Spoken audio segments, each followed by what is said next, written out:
Growing up in Southern California, I loved watching the sun descend across the calm waters of the Pacific. I infused its disappearance with something cosmic and mystical.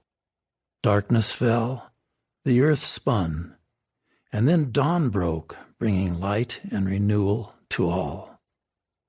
I've tried to maintain that attitude in all aspects of life, to recall the warmth of the sun, even on the coldest of nights. My approach towards music bore that out. As a member of the Beach Boys, I was the one most apt to find the positives, the silver lining, even in moments of despair. My parents were responsible for that. They gave me every reason to be hopeful. My mom's side of the family came from the dry prairies of Kansas, while my dad's forebears arrived from the cotton fields of Louisiana. All my ancestors, poor and desperate, were lured westward by the promise of a better life. Flowers in bloom, lush farmland, green mountains, clean beaches, warm sunshine, jobs in oil, agriculture, and construction. Southern California in the first quarter of the 20th century. This image rightfully endured for the next 50 years, hallowed in the grapes of wrath, memorialized on film, promoted on radio and in popular music. That image lingers to this day. Southern California was, and still is, a land where the American dream can become a reality. Yes, those words are a cliche, and it's easy to ridicule the California myth, from the Spanish settlers to the gold hunters to the Okies, all migrating to what was once known as the Mañana country, the country of tomorrow. But to me, it wasn't a myth. I saw how much could be achieved in one generation. The big house, the fancy cars, the nice vacations. All of it, plus newfound respect. Make no mistake, I wasn't raised at Disneyland.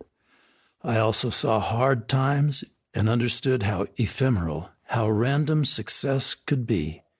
And those experiences shaped my life as well.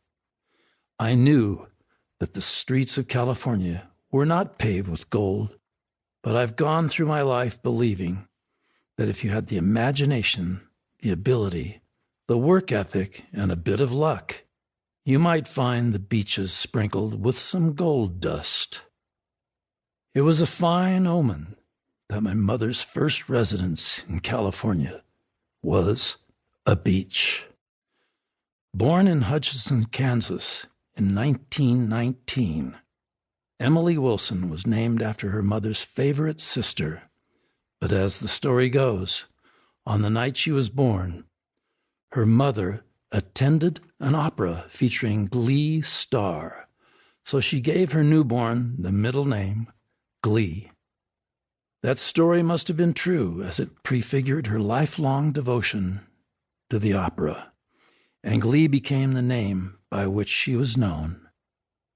My mom's father, Coral Buddy Wilson, was a plumber, volatile and restless, who traveled far beyond his Kansas roots, seeking work at army camps in the Southwest, while also visiting California in search of his own fortune.